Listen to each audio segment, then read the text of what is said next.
दुनिया में अपने परिवार को कभी दुखी नहीं देख सकती बहन बेटियां, देखती हैं? नहीं। वो दशरथ जी के यहाँ भी औलाद नहीं हुई। कितनी पत्नी थी? अरे बोलो, 3। कौशल्या, केकई, सुमित्रा, 3 धर्म पत्नियां दशरथ जी महाराज की, संतान नहीं हुई। फिर क्या करा? किसको बुलाया था? पुत्र कामेष्टि यज्ञ करने के लिए श्रृंगी ऋषि। सुनिए कथा, राम कथा। श्रृंगी ऋषि बुलाए, पुत्र कामेष्टि यज्ञ करवाए। श्रृंगी ऋषि कौन थे? दशरथ जी की धर्म पत्नी कौशल्या जी के गर्भ से एक बेटी ने जन्म लिया था जिसका नाम था शांता। क्या नाम था? राम जी की एक बहन थी, दशरथ जी की एक बहन थी। दशरथ जी की बहन का नाम था सुहांगी, राम जी की बहन का नाम था शांता। कौशल्या मां के गर्भ से एक बेटी ने जन्म लिया।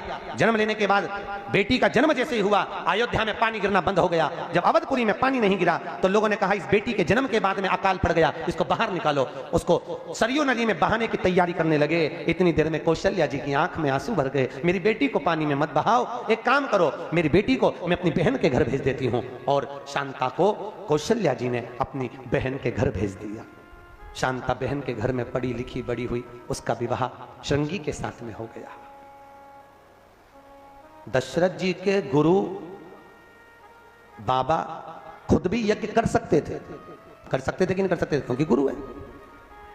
दशरथ जी के गुरु स्वयं यज्ञ कर सकते थे, पुत्र कामेष्टि यज्ञ। पर दशरथ जी ने कहा मैं अपना इस यज्ञ को मैं नहीं करूंगा, श्रृंगी से करवाऊंगा। क्यों? श्रृंगी को बुलाया, उससे यज्ञ करवाया। उसका कारण है क्योंकि गुरु जी जानते थे कि घर में बेटी का अपमान हो गया है। जब तक बेटी वापिस अयोध्या नहीं आएगी तब तक दशरथ जी के घर भी बेटा नहीं आएगा। श्रृंगी बाबा ने एक पत्र लिखकर कहा मैं यज्ञ कराने तो आऊंगा, पर एक शर्त है, मैं अपनी पत्नी शांता को अयोध्या लाऊंगा। दशरथ जी ने कहा शांता को लाओ, पर नगर के बाहर रखना, पानी गिरना बंद हो गया। तो आज भी श्रृंगी बाबा और शांता को जहां रोका था, अयोध्या से 12 किलोमीटर दूर आश्रम बना हुआ है जहां पर श्रृंगी और शांता को रखा था।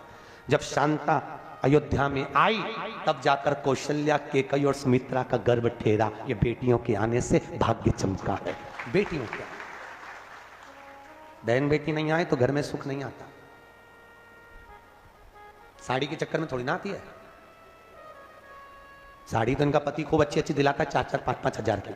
पर भाई के यहाँ से 500 की भी मिलती है ना तो खूब तारीफ करती है, वहां जाते सी मेरे भैया ने दी है, ऐसी जोरदार है।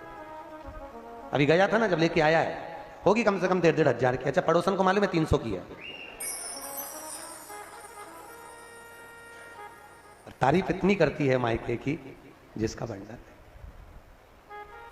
तारीफ होगा, मेरा भाई, मेरा भतीजा, मेरी भाभी, मेरी भाभी होना चाहिए। हम तो कहते हैं भाई जितना प्रेम ना करे ना बहनों से, उतना प्रेम ननद और भाभी का होना चाहिए। ननद उतना प्रेम। और ननंद और भाभी में एक बात याद रखो, एक बात निकाल देना चाहिए कि दोनों में बड़ा कौन है। ये निकाल दो कि भाभी बड़ी कि ननंद बड़ी, बिल्कुल निकाल दो। यहां तो हम बहन हैं, यहां तो हम फ्रेंड हैं। और हम जब बहनें बनकर रहेंगे, फ्रेंड बनकर रहेंगे, तो आपस में एक दूसरे की बात करते रहेंगे।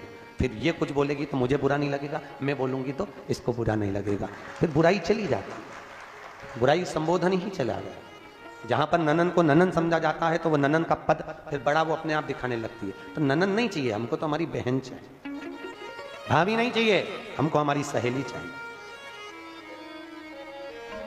भाभियों को भी चाहिए, जैसी नंदे आए अलमारी खोल दो, जीजी आओ तो कपड़े लेकर मत आना, साड़ियां लेकर मत आना। तो जीजी उन पूछेगी साड़ियां क्यों नहीं? अरे इतनी सारी साड़ियां क्या करूंगी, छाती पे बांधोगे, पहनो इसमें से, करेंगे क्या? और ऐसी कोई भाभी नहीं जिसकी अलमारियों में साड़ियों का ढेर नहीं। अरे बोलो तो जीजियो, सही है कि गलत है? ऐसी कोई भाभी नहीं जिसकी यहां साड़ियों का ढेर नहीं।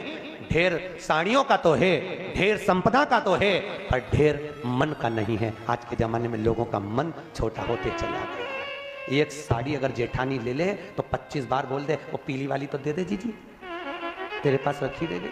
अरे भैया इतनी रखी है वो पहन लो, पर नहीं, बहुत भैया कितना सुंदर कहा है।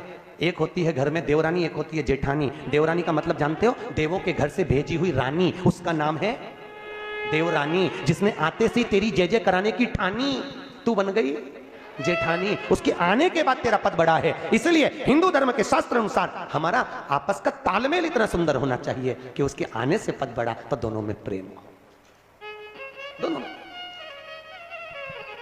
पर आज के जमाने में, पहले के जमाने में देवरानी और जेठानी में बहुत प्रेम होता था, बहुत। एक दूसरे के लिए जान निकाल दे, एक चूल्हे पर रोटी बनाए, एक बेलती जाए तो एक काम कर ले, एक दूसरे कभी अपनी चोटी तो खुद करती नहीं थी, जेठानी कभी इसकी कर दे, देवरानी कभी इसकी कर दे, इतना प्रेम था। आज के जमाने में सबसे ज्यादा प्रेम भाइयों में हो गया और भाभियों का प्रेम आपस में चले गया।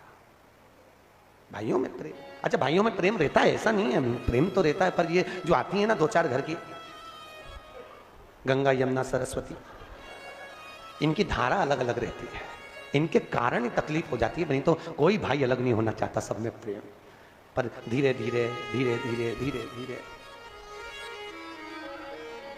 एक दूसरे को। खैर गुलबर्गा में तो ऐसा कोई नहीं है रे, सब अच्छे हैं, भेरू सिंह कोई गड़बड़। मैं तो अभी भी बोल रहा हूं गड़बड़ ये है ही नहीं, गड़बड़ तो